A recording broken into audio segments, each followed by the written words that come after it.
Start with questions from players. Yes. Right. This is kind of for either of you, but you guys came out with energy and you guys have always preached, punching first. What was kind of happening in the second half that you guys weren't able to bring that energy? I mean, I don't know. I just feel like we came out exactly how we wanted to, and then we just lost it. Like we got to make that adjustment out of the locker room. You can't come out the second half like that against a team like Indiana who can score in such bunches. And I mean, I'm happy with how we started, but we have to make it consistent throughout the 40-minute game.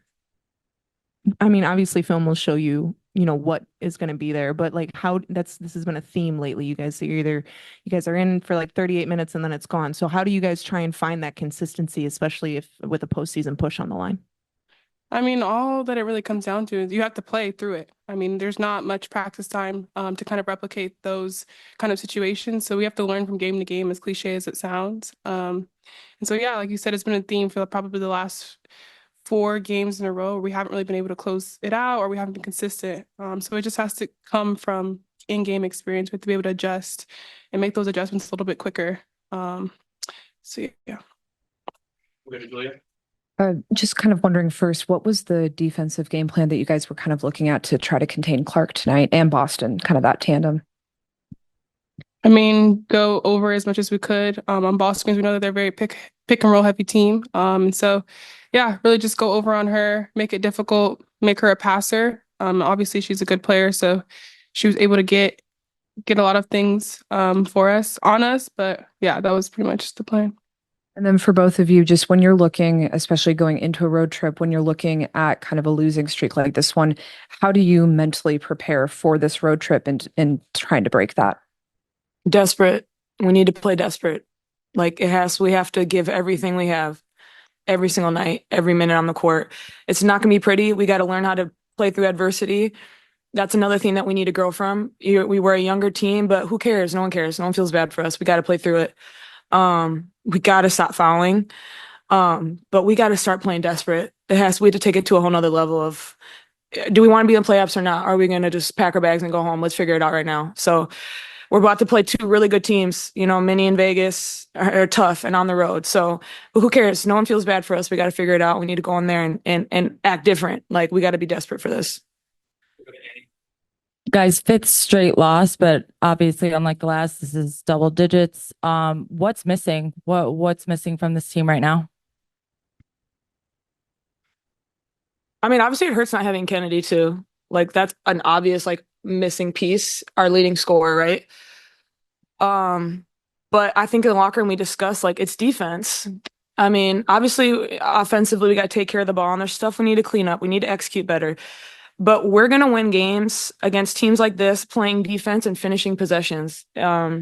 And I thought we a lack of effort at times. Yeah. We I think played through the quarter. whole thing. We played through the whole shot clock, and then we'd either foul or we would give them an offensive board score. And that's kind of unacceptable. Yeah. I don't know if you. Yeah. Okay.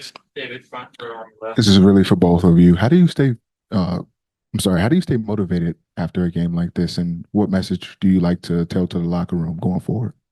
I mean, we're professionals. I mean, this is our job. So, I mean, you come to work every day to be better and be the best version of yourself. And that should be motivation within itself. Losing something like this and losing, 5 games in a row, that for me motivates me. I think in the locker room, it's the same sentiment as well. I don't want to be a loser. We don't want to be losers. And we're in a position right now where we can be successful. Like, we are still in playoffs, even throughout the adversity. And so that, I know the people in the locker room are very motivated, and we're going to go into Minnesota, do our best, go to Vegas, do the best we can as well, and hopefully we have a different outcome. If you're not motivated, getting your ass whooped, then we got a problem. Then don't put on the uniform, because you better feel this in your chest. You both touched on this a little bit, just offensively. It seems like it's taking a little bit for you guys to get into your sets, into your action, and then you're having to kind of push at the end of the shot clock. What do you think is maybe the motivating factor in that, and how do you break out of that, especially with Kennedy being a little bit undetermined and just in terms of her availability? I mean, we've kind of implemented a little bit more of a offense that helps us move the ball because we have had situations where we are a little stagnant and we have kind of addressed that. It's new for us, obviously having, rookie bigs, who are not really used to coming out of the paint at times. And so that's just really a work in progress. Like I said, it's kind of new for us that we put that in, but we'll get better at it. I think right now that's probably our best offense, moving the ball, cutting, using the screen. And so I think we'll just, as time goes on, we'll get better at it. Zachary?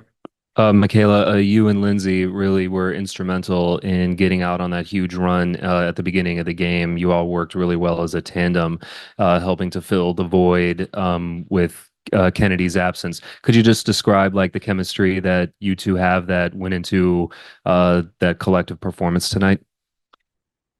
Yeah, I mean, I respect your question, but I don't really care about how we didn't win. That for me is the most important to me. And so, like you said, with obviously Kennedy out, we offense has to come from somewhere else. She's a great player. We miss her quite a bit. But yeah, we just have to be better. Like I don't really care about the points. Like I just want to win at this point. Mm-hmm. Go back to Carly. Turnovers these last few games have been something we haven't really seen this level of since about the start of the season. I know film will probably show you something, but what do you attribute these turnovers to? Is it just missing passes? Is it, bad ball, like bad team turnovers? What do you think is leading to the lack of possessing the basketball? Well, for me, I had three. Personally, I have to be better in that. And a lot of it for me, I think, comes from trying to get the ball into the post.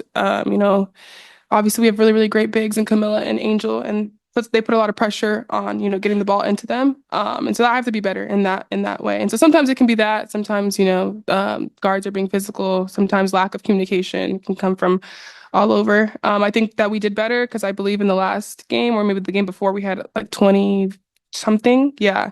So 13 is not great, but it's better than 23. Yeah, we'll take it. Last question, you go second row on your right. Obviously, this is the big game and everything, but emotions got a little high, especially towards the ends of the game with all the calls and things of that sort. How do you guys stay composed, especially as a young team, going through a tough stretch such as this? I feel like us leaders and like us vets have to really step up in those moments. We got to really keep us composed. I think we could have done a better job of that. Like we all were just kind of like losing our minds at the end and frustrated, and like we can't control that. Like the refs are human. Wasn't great. Not even gonna get into that because I can't afford a fine. Shit, I can. But I really think us veterans have to just like really step up and be composed in those moments because you could kind of see how it snowballed really quickly. So we got to be better in those moments of trying to like cut it down because I mean, I don't know how many they shot. It felt like 300 free throws in the fourth quarter. I don't even know if I cracked a sweat because we were standing at the free throw line the whole time, but we got to be better. The vets have to step up and keep us composed. But even through that, it's just a level of consistency. And I get it. Like refs are human. I do understand. We're trying to do the best we can. But at times it feels like there's no consistency. And so as a player, it's hard when you're just there's fouls every single possession. And so like you said in the fourth quarter, it felt like it was like, what happened? I don't even know what happened, but they're calling a foul, And so that, yes, I do agree with Rachel. Like we have to be better. We have to be as leaders. We have to be held accountable for that. But it's just like there's a level of consistency that it's just not there. So that's just the one thing we're just asking, like, okay, call whatever, but at least be consistent on both sides. Yeah. Thank you, players. Thank you guys.